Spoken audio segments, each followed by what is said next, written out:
సమాజ సేవ చేయడమే ఆమె లక్ష్యం. దానికి తగ్గట్లు చిన్నతనంలోనే ప్రణాళికలు వేసుకుంది. ప్రభుత్వం విడుదల చేసే ప్రతి నోటిఫికేషన్లను సద్వినియోగం చేసుకొని రోజుకు 10 నుంచి 12 గంటలు పుస్తకాలతో కుస్తీ పట్టింది. ఫలితంగా మొదటి ప్రయత్నంలోనే 2 ప్రభుత్వ ఉద్యోగాలు సాధించడంతో పాటు ఇటీవల విడుదల చేసిన గ్రూప్ 1లో 281వ ర్యాంకు సాధించి అందరి మన్ననలు అందుకుంటోంది. భవిష్యత్తులో సివిల్స్ సాధించడమే లక్ష్యం అంటున్న నందినితో చిట్చాట్. విద్యాభ్యాసం పూర్తయింది. సివిల్స్లో చేరడమే లక్ష్యంగా ఆమె ప్రిపరేషన్ ప్రారంభించింది. అందులో భాగంగా మధ్యలో వచ్చినటువంటి కాంపిటీషన్ ఎగ్జామ్స్ కూడా ఆమె అటెండ్ చేసేది.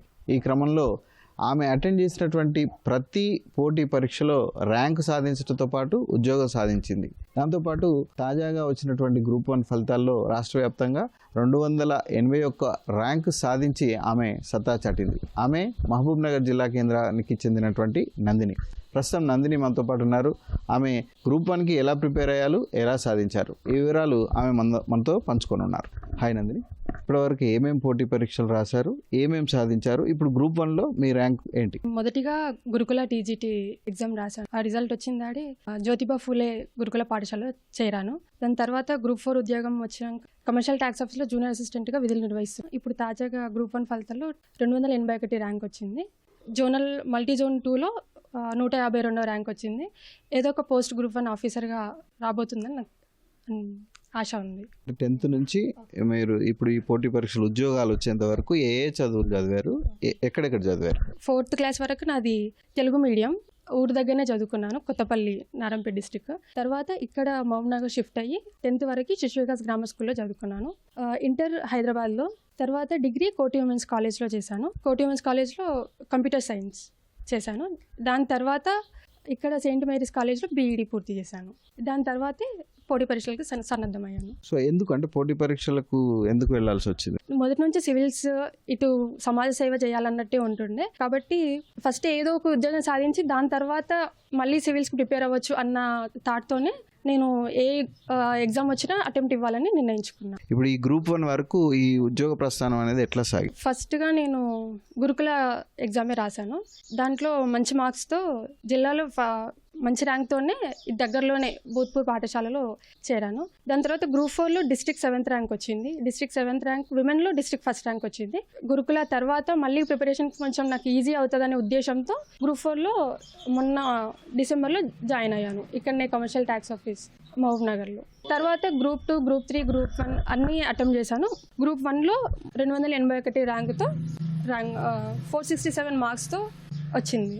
సో ఎట్లా ప్రిపేర్ అయ్యారు మీరు ఈ కాంపిటీషన్ ఎగ్జామ్స్ కోసం? ఫస్ట్ నుంచి టాపర్స్ వీడియోస్ చూస్తూ అనుకునేదాన్ని, ఇట్లాంటి స్ట్రాటజీ ఉండాలి అని. ఊరు దగ్గరికి వెళ్ళి, సొంత ఊరు దగ్గరికి వెళ్ళి, నాకు ఇంకా కోచింగ్ అవన్నీ వద్దు, నేనే సొంతంగా ప్రిపేర్ అవ్వగలను అన్న నమ్మకంతోన ఇంకా ఊరు దగ్గరికి వెళ్ళాను. మా సొంత ఊరు కొత్తపల్లి, నారంపేట డిస్టిక్. అక్కడే నానమ్మ వాళ్ళ ఇంటి దగ్గర తాతయ్య, అత్తమ్మ, బాబాయ్ వీళ్ళందరితో ఉండింది. నాకు సపరేట్గా ఒక రూమ్. ఇంకా అక్కడనే రోజుకు 10-12 గంటలు నేనే నోట్స్ తయారు చేసుకొని, నేనే ఆన్లైన్లో వీడియోస్ అన్నీ చూసుకొని, బుక్స్లో నోట్స్ అన్నీ తయారు చేసుకొని ప్రాక్టీస్ బాగా చేశాను. కన్సిస్టెన్సీతో ప్రాక్టీస్ బాగా చేశాను. ఎవ్రీడే నా ప్రాక్టీస్ పక్కా ఉంటుండే. ఆన్సర్ రైటింగ్ ఇప్పుడు మెయిన్స్కి ఇంపార్టెంట్ కాబట్టి ఎవ్రీడే ఒక్కరోజు కూడా నేను ఒక్క సింగిల్ డే కూడా నేను మిస్ అవ్వలేదు. ఏది ఏమైనా నేను ఎక్కడికి బయటికి వెళ్ళినా కూడా నైట్ వచ్చినాడు మళ్ళీ పక్కా ఆన్సర్ రాసి పడుకునేదాన్ని. ఏ సబ్జెక్టులు మీకు వీక్, దాన్ని ఎట్లా ప్రిపేర్ అయ్యారు? 10-12 గంటలు మనకు మ్యాక్సిమం కావాలంటే పక్కా పొద్దున్నే లేవాలి. 4కి లేసేదాన్ని. నాకు ఎటెస్టెడ్ చదవడం అలవాటు. అట్లీస్ట్ 2-3 అవర్స్ చదివి బ్రేక్ తీసుకునేదాన్ని. సో 4కి లేసి 6 వరకు చదివి మళ్ళీ స్ట్రెస్ అవ్వద్దు అన్నట్టు యోగా చేసేదాన్ని. దాని తర్వాత మళ్ళీ 6:30 to 8:30 ఒక సెషన్. తర్వాత తిని మళ్ళీ మొత్తం అన్ని నా పనులన్నీ అయిపోగొట్టుకొని మళ్ళీ 9:30 to 1:30 ఒక సెషన్. మళ్ళీ దాని తర్వాత మరీ ఇంత ఇబ్బంది పడకూడదు అన్నట్టు ఒక న్యాప్ తీసుకునేదాన్ని. 2:30 to 5:30 ఒక సెషన్. మళ్ళీ స్నాక్స్.